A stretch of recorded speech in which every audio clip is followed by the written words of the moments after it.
our house has been reduced to nothing more than a big pile of rubble and ash. So for those that don't know, our house was taken by the Palisades fire. It's an incredible moment, really, of death, of rebirth, of everything we thought we knew just dissolving before our very eyes, really being confronted with the impermanence of life. Learning to integrate the doubt and put your arm around the doubt and observe it and be with it. Being in trust is a practice at its core. And right now it's a difficult practice to be in. All the structures are gone, so it's a blank slate for something to be birthed there that we know at the core we want it to be a shared space, and we want it to be about bringing people together and community and connection and transformation. We could submit the exact same plans, beat the wave of people, getting their applications in and permits and whatnot. We could be on the front side of all of that, and it would be the easiest thing to do. You know, we're asking ourselves, like, okay, how do we want to evolve? How do we want to see the gift in this? This is the most catastrophic event that's ever happened in LA in history. And how could it become sort of this extraordinarily fertile opportunity to unite people that otherwise would not have united in their thought leadership, in their commitment to actually being the living example of what a more beautiful world looks like? Well, here we are at our friend's house in Santa Monica. It's January 23rd, 2025. And the last time we did a podcast, we were sitting at our house in Malibu, Casa Cabana, formerly known as the Second Mountain. And since then, our house has been reduced to nothing more than a big pile of rubble and ash. So for those that don't know, our house was taken by the Palisades fire, which broke out January 7th. And I think we found out the house was gone on the 9th, 2 days later. Yeah, it's a bit of a surreal moment, and we're very much in the midst of it. I mean, it's been just about, 12 days maybe since we became officially without a home.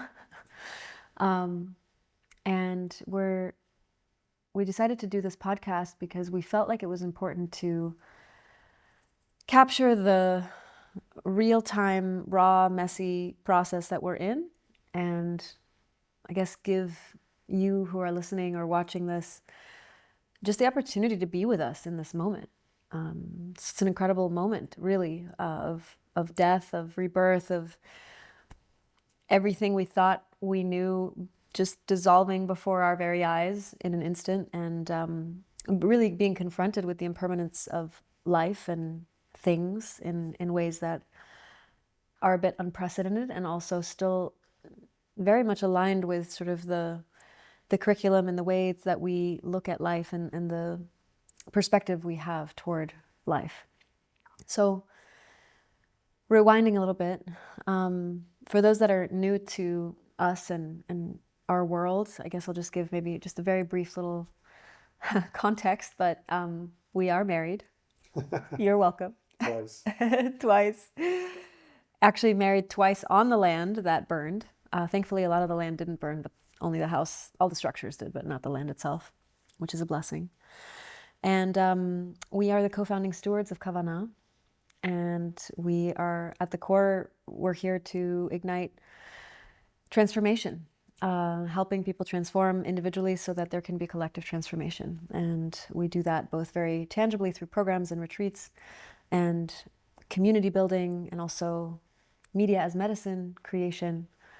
And the way in which our purpose is expressing itself is also, of course, being impacted by this moment, and we'll talk more about that later. But you began 2025 with a word, an intention. You want to share what that was? Yeah, so my word for 2025, every year I come up with either a theme or a word or something to kind of anchor in my intention for the year. And this year I picked a big one. It's reverence. And maybe I'll go back, and my phrase for last year was to embody prosperity. And prosperity in all the ways: financial, health, social, community. And what's interesting is last year I went through about a 6-month period of pretty severe adrenal fatigue, depression. I went through a really, really tough moment. And, in those tough moments, uh, sometimes we can have little pity parties or question, why am I going through this? And, I had even though it was a really difficult time, I had the awareness to know that there had to be a reason, and some reason I was going through this. And sometimes it takes a long time before you see that reason. And now that I'm showing up in this moment and gone through this, it's almost surreal to be going through it from this perspective, and to be holding this difficult moment in this way. Because empirically, you could say life is much harder today than it was a year ago. And and I'm just showing up for it so differently. And I think that I chose reverence this year because I think that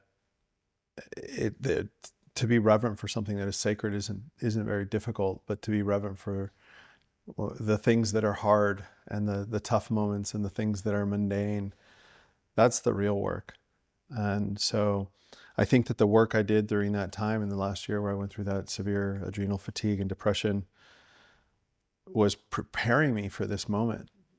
And I didn't realize it at the time, but I realized that I was in training for this moment, and it's allowing me to show up individually, and also to support the organization to show up with reverence for this moment, for real trust. We have a chapter in our book where we say the dimension that exists beyond problems.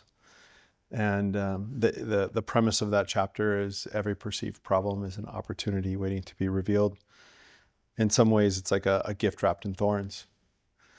And it's really cute to say that and to write it in a book. And it's another to, have your house burned to the ground and immediately be looking at the moment and trying to find where the gift is. And even if you can't see where the gift is, knowing that it might be a year or 10 years down the road, it will reveal itself in hindsight. And so, well, I think that the key ingredient there to have that perspective, to see the gift wrapped in thorns, or to embody that, is really trust, right? It's trusting beyond what our logical mind can comprehend. It's trusting beyond even the paradigm of right and wrong, of good and bad. Like most people would say, oh my God, what a terrible thing. Your house burned to the ground. Your entire net worth was in the house. Our plan was to sell the house in order to fund our project in Mexico. In one fell swoop, that's all disappeared. Simultaneously, we were using the space for fundraising and for community building and for offering experiences and retreats, and all of that evaporated in an instant. So pretty much all of the assets, if you will, the value that we were able to contribute beyond sort of the software, but on the hardware level and also on the financial level, just went away. And so most people would look at that and say, that's a terrible thing, right? And it's sort of this like, bad things happen to good people. Like, I've heard that floating through the ethers over the course of my whole life. And I've always questioned that, like, and it really at the core, it boils down to, do we live in a universe that is random? That is, we are at the whim of circumstance, of luck, of being in the right place at the right time, and some people just pull the short straw and it sucks for them, but there's really nothing they could have done to prevent it. That's one way of looking at life. Or the alternative, and I think there's really only two options, actually, if you boil it down. well, you can oscillate between them, which most of us land. But the more, I guess, hardcore, more like radical option, and it is a choice, like I do believe we are choosing how we relate to this existence, is to say, well, I choose to see life as intelligent and benevolent, and I choose to find the evidence that there is some force larger than me that actually cares about me, and that actually has my best interest at heart, and not just mine individually, but all of ours collectively. And that those invisible forces and principles shape and govern my reality. not necessarily based on my will, right? And this is where like law of attraction literature is like, well, if you believe it's strong enough or you think it's strong enough, if the vibration of your thought will make it so. And therefore, if you haven't been able to manifest the six-pack or the $100 million check, it means that you didn't believe it fully enough, right? And this is where those teachings start to get a little bit questionable. Because if it was that simple, of course, all of us would be living our dream life, you know? And yet throwing it out with the bathwater is also not necessarily the correct solution either, at least for me personally. I choose to lean deeply into the direction of trusting that even if I don't understand, and even if it doesn't make sense, there will come a moment somewhere along the way where I'll reflect on this quote unquote terrible thing that happened, and I'll see that it had to be this way in order for me to evolve into the person that I am destined to be. And I choose my relationship in that way with life so that these experiences, these incidents become empowering versus victimizing. Yeah, in our book, we in that chapter that I referenced before, I talk about, previous to this experience, one of the most challenging experiences in my life was I ended up in a pretty massive lawsuit that derailed me. But I wouldn't have found you if I hadn't gone through that rock bottom moment, and I wouldn't be doing what we're doing, and Kavanaugh wouldn't exist. You wouldn't be dead broke and Yeah. So it's, You're welcome. Yeah. So there's a gift, right? And so, we were planning to be self-funded and fund our project in Mexico. And now we're in a situation where we're being, you could say forced to fundraise. But another way to look at it is the universe is giving us the opportunity to allow other humans to invest, to contribute, to be part of this project. And maybe the project will be 10 times what it could have been had it just been us. And so, yeah, just looking at those challenges. And I also want to highlight that it's cute to stand here and talk this way, but I will say that I've been reflecting on this theme of trust has been a big theme for me the last couple of years. I worked with one of my teachers deeply in it, and it's almost comical how big a subject it's been for me. But I was reflecting on, the comparison between courage and fear. There can be no courage without fear. If there's no fear, then there's no courage. And I was reflecting on trust and really reflecting on the fact that there can be no trust without doubt. Mm-hmm. If there is no doubt, there is no trust. Mm-hmm. There's no need to trust because there's nothing to doubt. And so I think also just, being transparent about the fact that trust is, one, it's not a place you get to. It's an ever evolving layers, and it's not a place where, it's a spectrum where you bounce around. And, although I would say we tend to stabilize in the frequency of trust, doubt is very present, and it's a real part of it. And I think learning to integrate the doubt and put your arm around the doubt and observe it and be with it is being in trust is a practice at its core. And right now it's a difficult practice to be in. So we also aren't sitting here saying we have it all figured out and it's all easy and, rainbows and unicorns. No, for sure. There's been a lot of what the fuck moments and there will continue to be, the aftermath of losing your home like that there's such a surreal component to it. And it was really helpful to go back yesterday for the first time and actually be on the land and actually see with our own eyes, what's left. And there's a reality to that I think I know I needed to feel in my nervous system in order to be able to say, okay, completion and also what's next and how are we moving forward. Going back to what you said about trust and doubt and how they are really two sides of the same coin, in the same way that some people might say fear and love are, right? Like we live in this grief and gratitude. Exactly. We live in this universe of polarity ultimately, and that's what gives it the richness, right? Without the polarity, there would be a lack of richness. We wouldn't have enough tension and contrast to have the full range and, full spectrum of colors and lights and sounds and feelings and emotions and possibilities and failures and successes and all the things. But I just wanted to bring it back to the name of this podcast, which is the Integrated Intelligence Podcast. And who knows, maybe that name wants to evolve. I could see that happening. What came up for me when you shared that was taking the part of ourselves by the hand, or you said, put your arm around it, and including that part. It's like that part gets to be here too. Not trying to reject or abandon that part of me, or sort of spiritually bypass it, or pretend it's not there, shove it aside. But I'm willing to sort of be with it and let it have its moment and let it feel its feelings, and then also not give it the steering wheel of my life. And what it brought up for me was this idea of these intelligence systems, and how there's our intellectual, analytical sort of intelligence, right, which is the predominant operating system that most modern humans walk through life with. And from that part of us that sort of analyzes and processes reality based on logic and reason, that part of us is very unequipped for moments like this. Because moments like this happen outside of the realm of like what feels logical or reasonable. And so if none of the other intelligence systems that are available to us are kind of activated and online, and we're only stuck with that one main intellectual, analytical, problem-solving sort of, analysis part of us, that intelligence system is running the whole show, things can get really scary.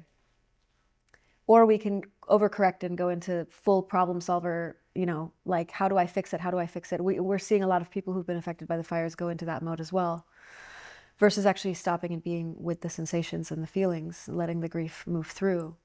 Because the grief has so much magic, right? And so much power in it. But when we have the other intelligence systems, specifically like the ancient intelligence system, which to me is all about the part of us that remembers that we are interconnected beings, truly, and not just interconnected with each other on like a human interpersonal level, but interconnected with all of the other forces of life itself, including death, and that death is also an ally and actually also a part of this whole ecosystem that we live inside of. That part of me that remembers that and knows that and trusts that is my ancient intelligence. So when you say wrap my arms around the doubt, it's like the part of me that's anchored in my ancient intelligence, in my intuitive intelligence, and that has the emotional intelligence to feel what I need to feel fully without bypassing it. That part of me, when that part of me is strong and well nourished and defined, then I can take the doubt that my analytical mind is creating, and I can sort of like include it from that place, like the adult taking the child into its arms. So that was just a visual that came through, was kind of like, where are we fundamentally operating from, regardless of the external circumstances, but especially in moments of crisis or breakdown, of which there's going to be a lot more, in our lifetime, presumably, just based on the volatility of current circumstances on planet Earth. How well are we equipped, to meet these moments ultimately? And I think so much of the core of our work, our purpose with the transformational tools and practices and programs that we offer is equipping humans with the ability to stand in the fire, no pun intended, and stay connected to a sense of self and a sense of truth and a sense of love and a sense of safety, without needing external things to validate that internal state. That's beautiful. Thank you for sharing. Yeah, so I think in life you can either, I heard this quote as somebody says, like, choose your hard, right? Like, you can either do hard things in training, right? Or you can not train and then find hard things that you might not like as much, right? And so in life, I think life can initiate you, right? Like, it can give you circumstances to initiate you, or you can be in the practice of initiations and Seeking them out. Yeah. Those, what's the word I'm looking for? Rites of passage, right? And so I think that we've been choosing our hard, right? We've been doing that initiations. And so it's led us to this moment. And I think that our greatest joy is really helping other people on their journey of discovering who they were meant to be and how they really want to express themselves in the world. Yeah. One of the conversations that we've been having a lot is, what does leadership look like in, the new paradigm? Some people like that language, some people don't like that language, but it's hard to describe sort of what will come on the other side of a lot of breakdown. I think one thing is fairly clear, which is that the systems that be, the ways of operating, even just from a purely, technological perspective, are changing and dissolving, and very swiftly, very rapidly. There's exponential change happening. So what type of leadership is going to define the new era? What are the qualities, and how is that leadership different than examples of leadership that we've had in the past? And coming back to, this idea of contrast, like we've had a certain very sort of top-down, like, ideal of leadership, very much sort of power over versus power with, very much a blueprint of leadership where the leader has the answers and the leader is leading others because they have the conviction and the certainty of the path or the plan, or maybe they just have enough, assertiveness or even aggression to be able to forge the way. And one of the core pieces that I think we keep coming back to is really what this next era is calling for is like a trust-led leadership. A leadership that is based in this, steeped really in this sense of trust with life itself, and also trust with self, because when I trust myself and I trust my intuition more than I trust my logical mind, where I make decisions from changes. And one thing that we've, I think, seen again and again, and has been reflected back to us, is people are grateful to receive a reference point or an example of what it looks like to be in a leadership position, but also be willing to not have all the answers. To say, we actually don't know what the right path forward is, but we trust deeply that it's going to reveal itself in the perfect moment. And we are going to choose to listen, deeply listen, not scramble to figure out the answer, not try and fix or problem solve just as a default mechanism, but instead actually stop and get still internally and externally, and drop in to that ancient intelligence, to be able to listen, go into nature, commune with tea, whatever the practice might be, right? Some people have deep breath work or meditation practices. We work with all the tools, but I think that ability to make decisions from a regulated nervous system and from a place of listening that is beyond just hearing the data or the facts or what someone's saying, that's one of the core qualities that's going to be needed in the new era of leadership. Yeah, I think often it's like, trust what? And for us, the answer to that question is trust love, right? And we have this beautiful question that guides us, what we ask ourselves often when faced with difficult decisions is, what would love choose? And beyond your preference and beyond my preference, what would love choose? And I think that when we think about LA, for example, it would be so easy for us to, move on with our lives and just forget about LA. But we feel this deep desire to be part of building a new paradigm here and contribute to, this rebirth, right? I've heard you say the sequoia, the seed of the sequoia, breaks open and is nourished and planted when in fire, and without fire it doesn't propagate. And fire is part of our natural habitat, and I think that LA is got cracked way open, and so we want to be part of planting the seed. We want to be part of that sequoia that guides where it goes. And so I think yeah. Well, fire is, we learned this also from our teacher, which is that fire is the only element that cannot be contaminated, in the sense that you can pollute air, you can pollute water, you can pollute earth, but you can't pollute fire. Something I never thought about until he shared that with us. And therefore, fire in pretty much all ancient traditions and indigenous lineages is really considered this purifying element, this element that allows alchemy to happen. And so if we believe at our core that everything that is happening because on some level it should be happening, meaning like it has a purpose and it has an intelligence. If that's our stance towards life, and again, this is a choice. There's a lot of people squirming in their chair right now when you say that, Sure. right? Who just lost everything. And Sure. yeah. And at the end of the day, there's no one right way to relate to this, right? You can see it as the worst thing that's ever happened, or you can see it as the breakdown that leads to the breakthrough. You can see it as the sequoia seed cracking open and a fertile blueprint revealing itself. And of course, there's a huge question mark around, well, what is the more beautiful expression that will come on the other side of this? You know, was the way we were living in LA, in the parts of town that were affected, like ideal? Were they a good representation of the awareness we have, the technology we have, the tools we have to be in harmony really with our environment and with each other? I mean, if you look at us, we bought our property and we were piggybacking on the blueprints the previous owners had submitted. And so there was a lot of pressure for us to kind of follow the status quo and build it in the same way that, you know, everyone builds in LA. And we were very arrogant, really, you know, in a high risk area to build in a way that wasn't sustainable and wasn't defensive against fires. And when I look back on that, I realized how arrogant and naive that was. And so we're also, you know, we also fall into those traps. And I think, you know, we're in the same boat again. We just finished building our home this last year.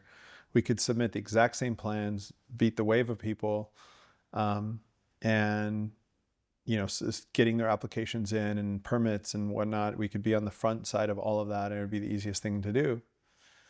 And I think that, you know, we're asking ourselves, like, okay, how do we want to evolve? How do we want to see the gift in this? And we could have seen it 5 years ago when we started this project, and we didn't. And so, you know, Wayne Dyer likes to say, life gives you an exam, and until you pass it, it gives it to you over and over again.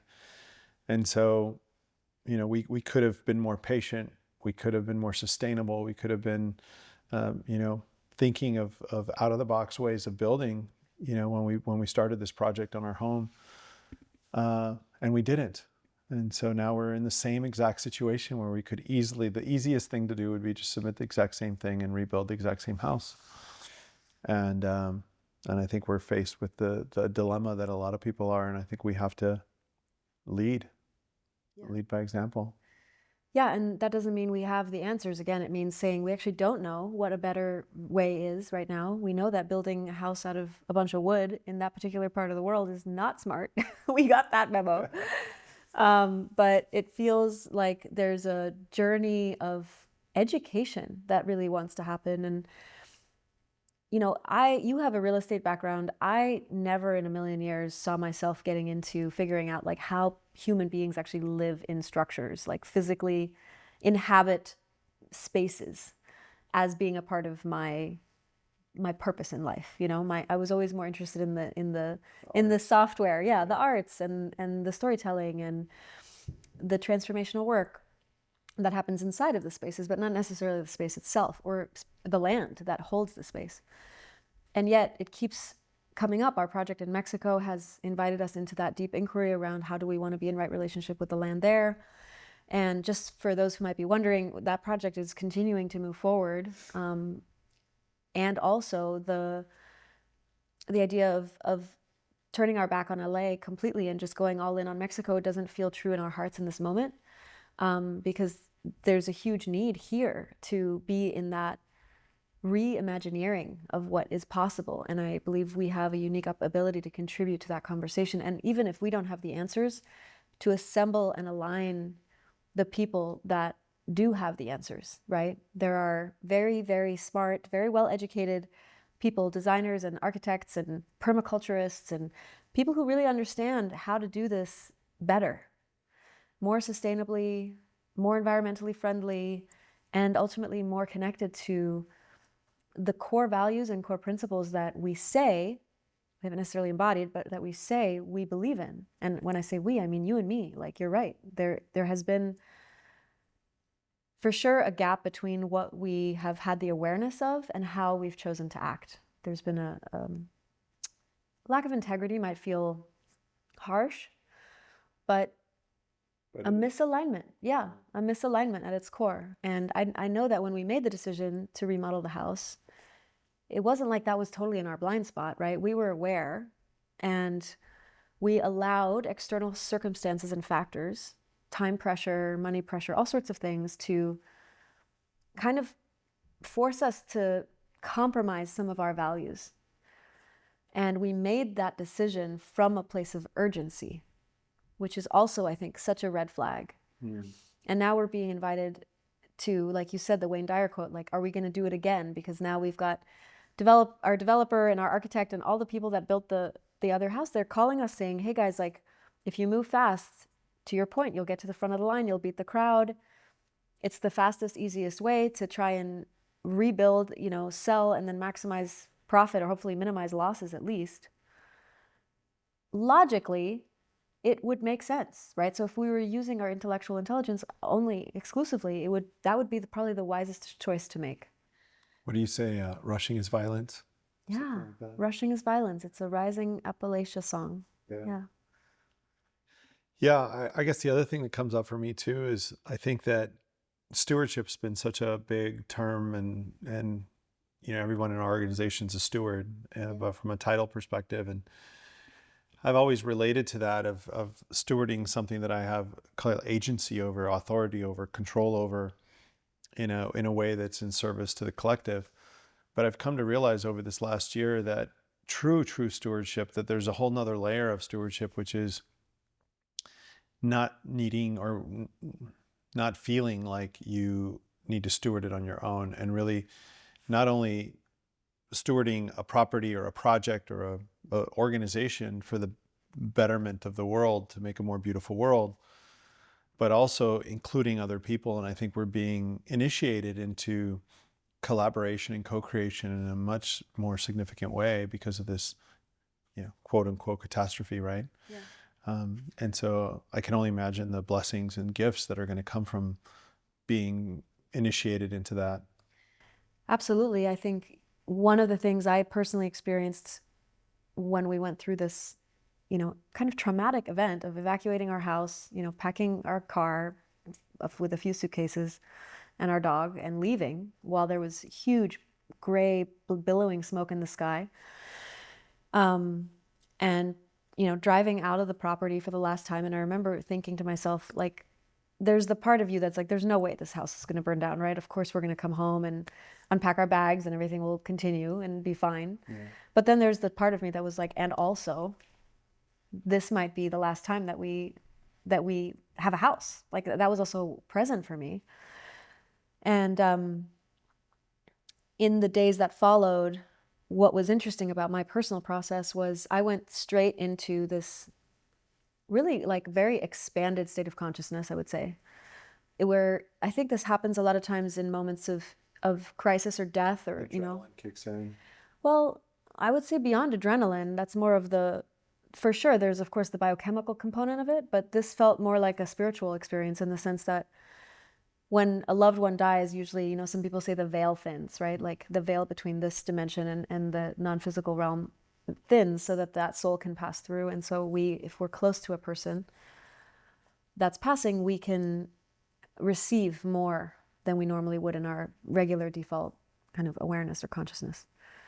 And I felt like that was happening. Like, as there was all this devastation and, thousands and thousands of homes were burning, including ours, there was this portal that opened for me, and all of this tremendous like inspiration and excitement was flowing through around what this could look like. Like, how could we actually utilize this moment in history? This is the most catastrophic event that's ever happened in LA in history.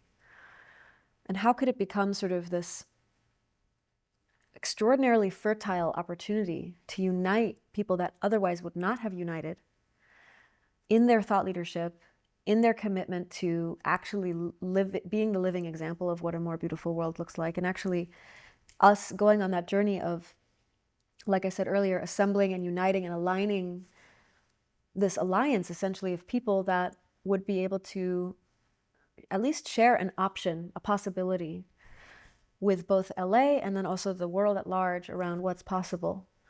of how we can think about things differently and how we can show up differently. So this initiative, really, it's what I'll call it for now, it's kind of powered by an alliance, but really it's an initiative, came through as the In Life We Trust initiative. And we started very quickly as a team, essentially trying to capture it and put it into words and put it into a shareable format, and started having conversations with people like Zach Bush and various others, but people who have already been talking about a new narrative for humanity, what it means to be alive, what the possibilities are that we have in these moments of breakdown, and how we can be empowered to actually utilize these moments in a way that is really like useful, you know? And there's something for me that keeps coming through as a storyteller and as a media creator and content creator. Beyond inspiration, we need stories that can lead to integration, right? So a lot of times the model is like, I see something on a screen, like those of you who are watching this on YouTube or listening to this, you're receiving something that might unlock something in you. You might feel the resonance of the words. You might feel the energy from which the words are being spoken. You might feel activated and inspired. And then a lot of times what happens is that energy dissipates and we go back to our regular life, and the full integration of what was received, the information remains informational. It doesn't become integrated into action, into daily life, into daily habits. Just in the same way that it wasn't for us 5 years ago when we made decisions about building a house that we knew were out of alignment ultimately with where we would want to go. So having the information or the inspiration isn't enough. What we need is the action that takes that and grounds it. And that means fundamentally living differently and making different choices. And ultimately that, of course, has to include the larger structures that we live inside of and the elected officials and all of that, right? And so it can feel extremely overwhelming. But where it starts is with a story of something that didn't seem possible before, suddenly coming into focus and being graspable. And when that story is defined and people can opt into that story, those that feel aligned, then what needs to come behind that is the very clear step-by-step process of how do I now apply this to my personal life? How does this become a universal? How does this become a blueprint? And so that's really what this initiative is interested in exploring. And it's not about one person having the answer. It's not about one leader at the front saying, like, this is the way. It's about us coming together and together bringing all of our genius and our wisdom and our experiences, and then harvesting from that, being in community, spending time together, and then using that as a way to, hopefully ignite these ripples of impact that can spread in a lot of different directions. Yeah, I think to inspire and integrate the future leaders of society, to trust beyond reason, to be in reverence to life, to walk in reverence to life, to steward their resources in the way we've shared on this podcast, is our deepest desire and hope. And I guess I don't like the word hope. It's our intention and our work. And well, it's what we're doing. It's what we're doing. Yeah. Beyond hope. Yeah. So I guess the invitation is to join the initiative. Yeah. Yeah, and we're, designing what that looks like and what that means and what this initiative is going to really do and focus on in the short term and then also in the long term. But it feels really true to allow Kavana's mission, which is about accelerating personal transformation that ignites ripples of impact through programs and retreats and eventually also collaborative research. And there's a whole institute aspect of Kavana that is still nascent. But to allow all of that to continue to exist and do what it was originally designed to do, but to sort of complement the work of the initiative. Yeah, and the vision is for In Life We Trust to be this kind of umbrella initiative that many brands and many organizations can participate in, get involved in. And so it's really what we're launching is so much bigger than our project. So it's really intended to be a greater level of stewardship, right? Yeah. You've been journaling a lot these last couple weeks since the fires and waking up at crazy hours, and a lot's been coming through around in this initiative in Life We Trust. Do you want to share a little bit more, ground it a little bit, people understand like who's involved, how's it work, what specifically it's trying to cover? So the first step would be to kind of call together a core council, and we've already started doing this. We've already had calls with really beautiful and powerful people in our community, and I believe there's a lot more people that can be part of this alliance. But there's sort of a core council that's governing the way that the initiative moves and where it focuses its attention. So, using this beautiful quote from our friend Mona, which is, nature doesn't maximize, she optimizes, right? So looking at what are the ingredients that are already here, that we've already been given. One is we have a stunningly beautiful 3.5-acre piece of land in Malibu that has exquisite trees standing on it that are still standing, that survived the fire, pretty much untouched. All the structures are gone, so it's a blank slate for something to be birthed there that we know at the core we want it to be a shared space, and we want it to be about bringing people together and community and connection and transformation.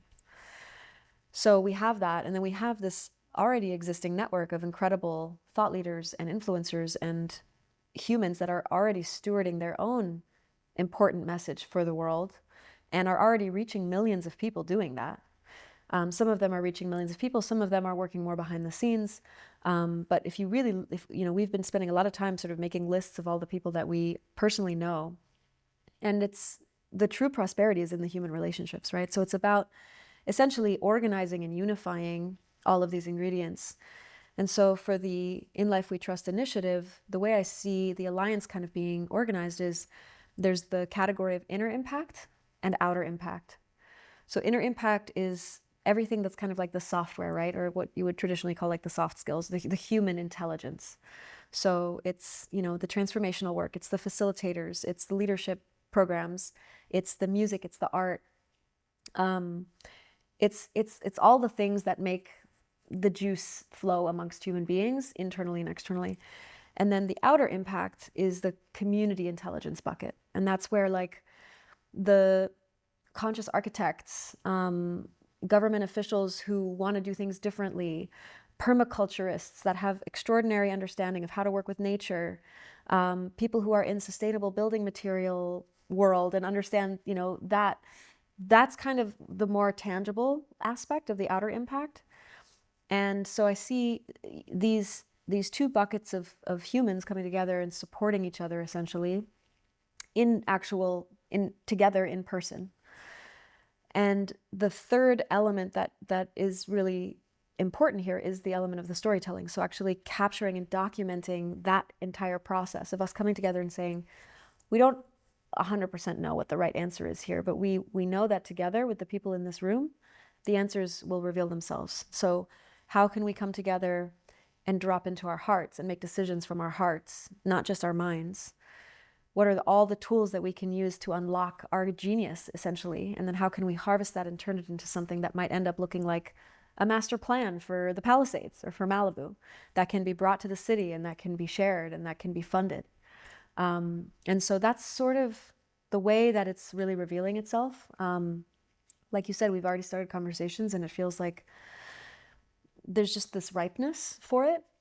So all of that is kind of the more there's the local aspect, because of course this happened here in LA, but the idea would be that this is a universal, eventually blueprint, something that is replicable in other parts of the world, not just places that have been destroyed by some kind of disaster, but just places that are ready to innovate. And it's a different thing to build from a blank slate than it is to rebuild something that previously existed.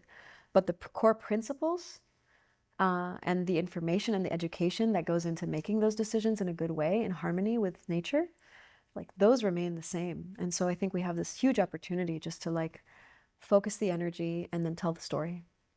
Yeah, and then with everything that's happening in LA, there's a deep focus on that. But we also have this beautiful project in Mexico that we're partners with the founders of Musa, Tara and Andres, and really building a town of the future down there. And really, so there's the project of rebuilding in LA in a new way and helping be part of shaping that narrative.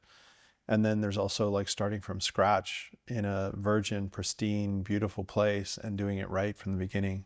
And so super grateful to be part of that project with them and to co-create and steward that land, that community, and yeah, and develop also Kavana, Mexico Retreat Center.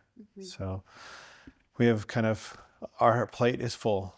Our plate is full, and I think my sense is that I think we have to remember in all of this that this is a long game, and at the core, the thing that is going to make it successful is the alignment and resonance of the right humans in the right seats, you know, participating and co-creating and weaving this web together. And so last year you talked about embodying prosperity. That was your theme, right? Yeah.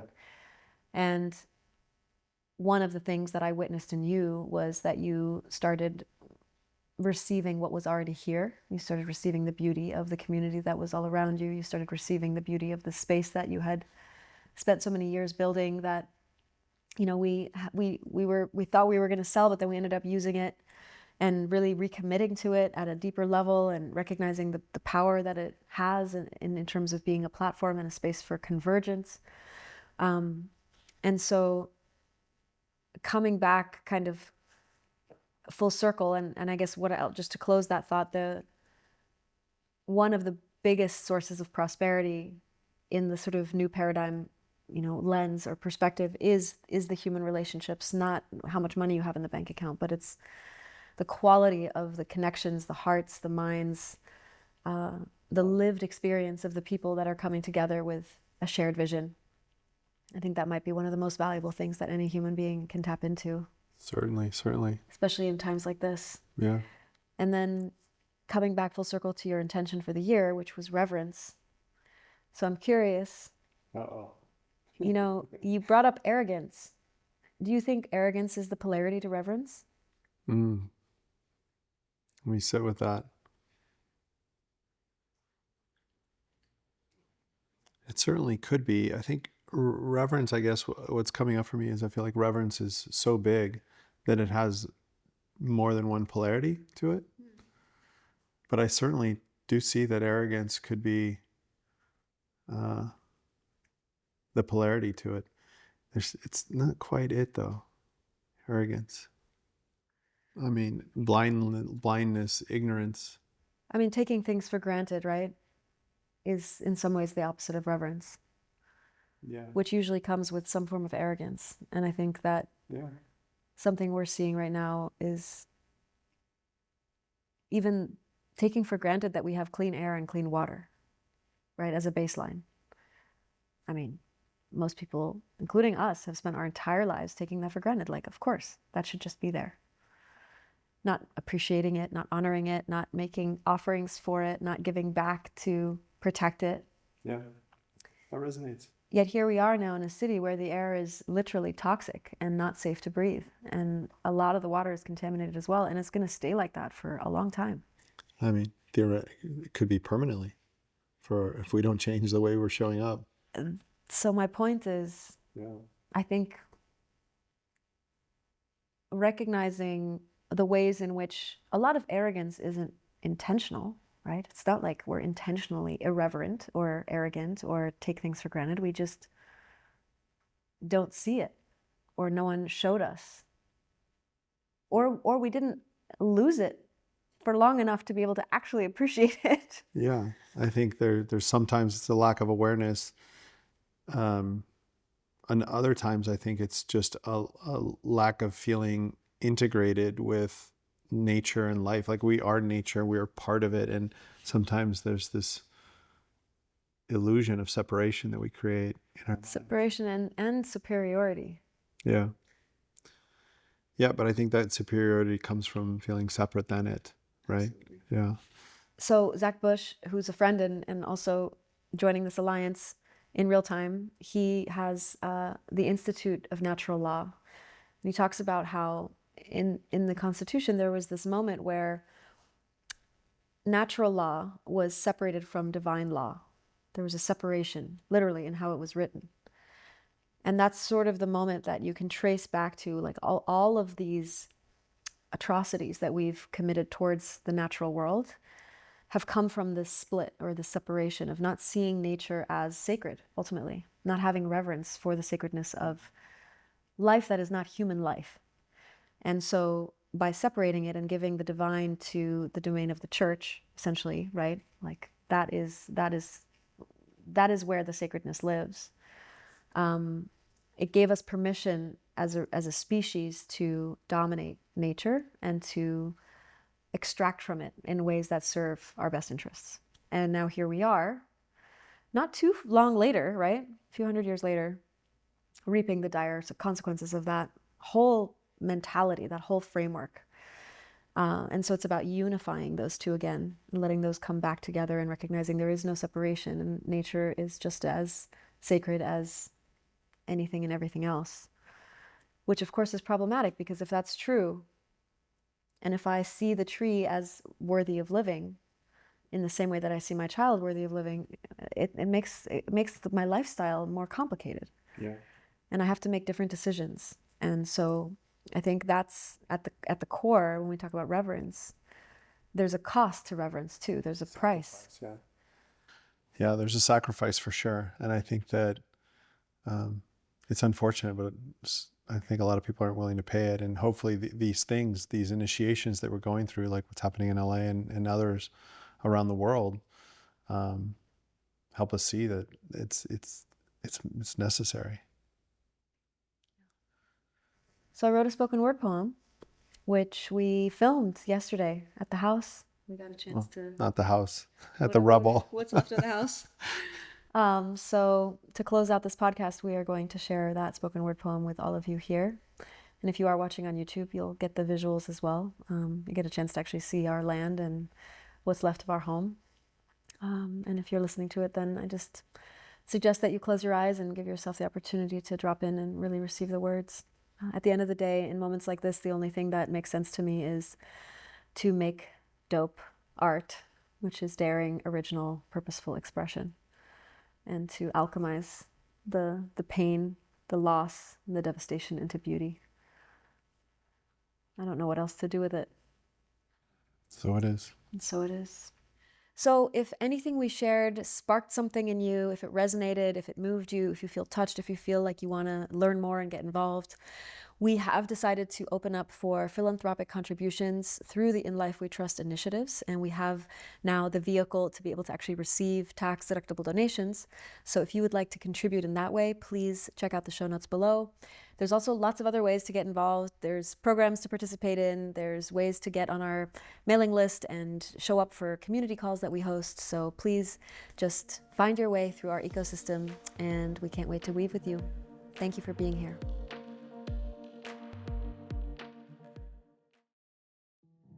They say it's better to have loved and lost than never to have loved at all.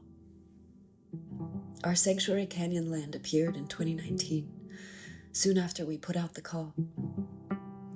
It took 3 years to build and only a few minutes to fall. I can see it even now, being devoured by that fiery red ball. What a plot twist. Is this inferno the apocalypse? It makes me dizzy to see how fast the narrative flips. Horror, shock, and awe as the fire rips, while accusations stream from so many lips. This is the city where I hustled for tips, condensed my acting career into a series of clips. Now dreams sail away like Columbus's ships. All the while, the wind relentlessly whips. But no, deep down I know this isn't just a horror show. No, this unspeakable disaster that rudely ate all of our hand-spackled plaster, it has a purpose. It wants me to go faster toward being of service. There's Jedi skills it wants me to master. It wants me to walk the talk. To stand in the light when life gets real dark. To believe we can turn smoldering houses into a livable park. To ignite inspiration and become spirit's own spark. This is the moment. Do we dare and own it? It was Rumi who said, "The wound is where the light enters you." So in this darkest hour, let us blossom from the rubble like a flower. Even though the tarot card we pulled turned out to be the Tower, we can choose to lead instead of cower. To lead with all of our love and all of our grief. Give permission to feel and provide relief. Breathe deep together and unclench our teeth. Start to heal and place the blade of sorrow back in its sheath. We got this, family. This is not the time for anarchy or blame-inflamed soliloquy. No, this is the time to hone our frequency.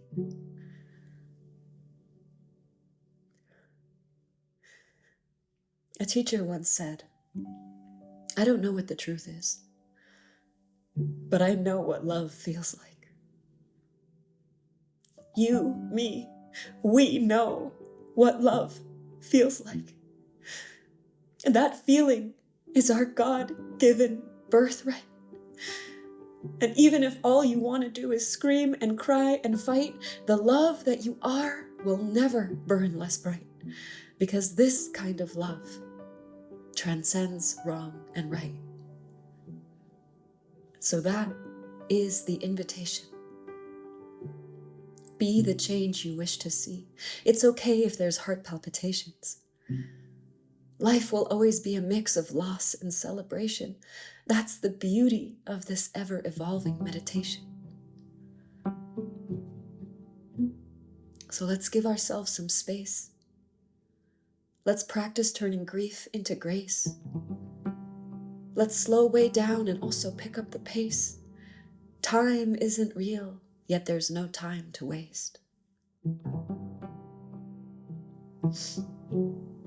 They say it's better to have loved and lost than never to have loved at all. We lost our home in the flames, and we choose to stand tall.